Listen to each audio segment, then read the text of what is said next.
नगरीय निकाय चुनाव में अब घोषणा पत्र को लेकर भाजपा और कांग्रेस के बीच सियासी बयानबाजी शुरू हो चुकी है।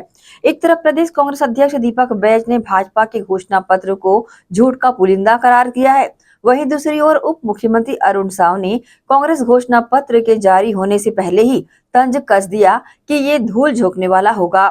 डिप्टी सीएम ने कहा कि कांग्रेस के घोषणा पत्र की कल्पना और समझ सबको है। कांग्रेस घोषणा पत्र धूल झोंकने के लिए लेकर आती है। 5 साल में अपने किए 36 वादों में एक भी वादा पूरा नहीं किया। कांग्रेस का घोषणा पत्र केवल छलावा और झूठ का पुलिंदा होने वाला है।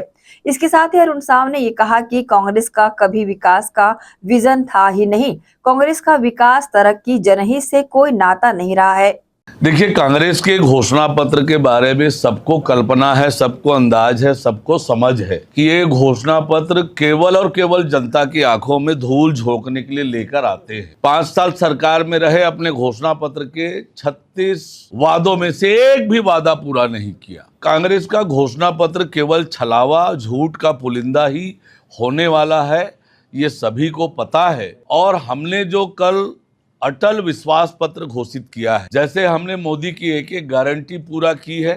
हम छत्तीसगढ़ राज्य के निर्माता पूर्व प्रधानमंत्री अटल बिहारी वाजपेयी जी की जन्म शताब्दी वर्ष मना रहे हैं और हमारी सरकार ने इस वर्ष को अटल निर्माण वर्ष घोषित किया है। सभी नगरीय निकायों में हम अटल परिसर का निर्माण भी कर रहे हैं और इसलिए नगरीय निकाय के हमारे संकल्प पत्र को हमने अटल विश्वास पत्र का नाम दिया है और जो कहा है वो करके रहेंगे।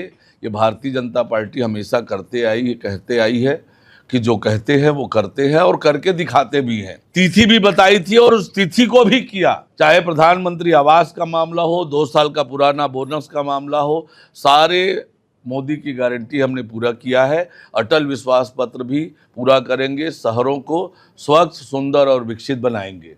देखिए, पहली बात तो ये है, विकास का विजन कभी कांग्रेस का रहा नहीं है। विकास से, तरक्की से, बेहतरी से और जनहित से कभी कांग्रेस पार्टी का कोई नाता नहीं रहा है और इसलिए जनता भी उनसे दूर जा चुकी है।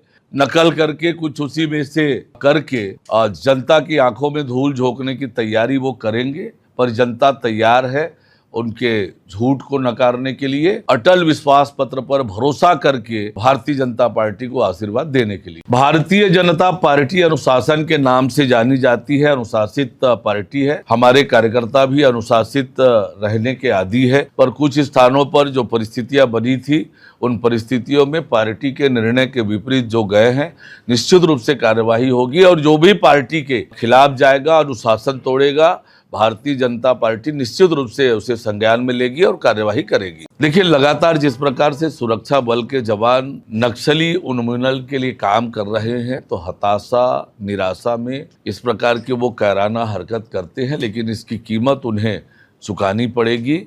और हमारे आम जन जिनकी शहादत हुई है, जिन्होंने अपनी जान गंवाई है, वो कभी जाया होने नहीं देंगे। बस्तर को नक्सल मुक्त कर ही छोड़ेंगे।